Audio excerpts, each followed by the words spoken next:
সুপ্রিয় উপস্থিতি, আজ 28 জুলাই বিশ্ব হেপাটাইটিস দিবস এবং এই বছরের অত্যন্ত তাৎপর্যপূর্ণ প্রতিপাদ্য হল হেপাটাইটিস, চলুন একে ভেঙে ফেলি। এই বিশেষ দিনে আমরা গভীর শ্রদ্ধার সাথে স্মরণ করছি নোবেল বিজয়ী বিজ্ঞানী ডক্টর বারুচ স্যামুয়েল ব্লামবার্গকে, যিনি হেপাটাইটিস বি ভাইরাস আবিষ্কার করে চিকিৎসাবিজ্ঞানে এক যুগান্তকারী অবদান রেখে গেছেন।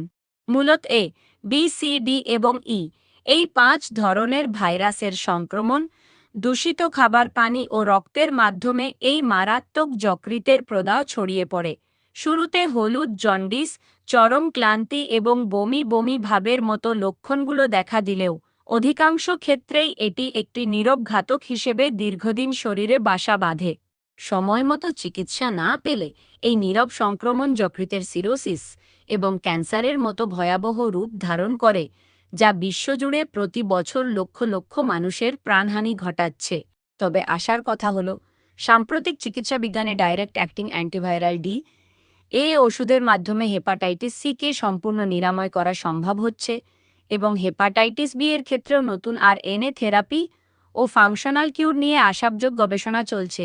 আমাদের হেপাটাইটিস, চলুন একে ভেঙে ফেলি প্রতিপাদ্যের মূল লক্ষ্য হল পরীক্ষা নিরীক্ষা এবং চিকিৎসার পথে থাকা সামাজিক, আর্থিক ও সচেতনতার অভাবজনিত সব বাধা দূর করা।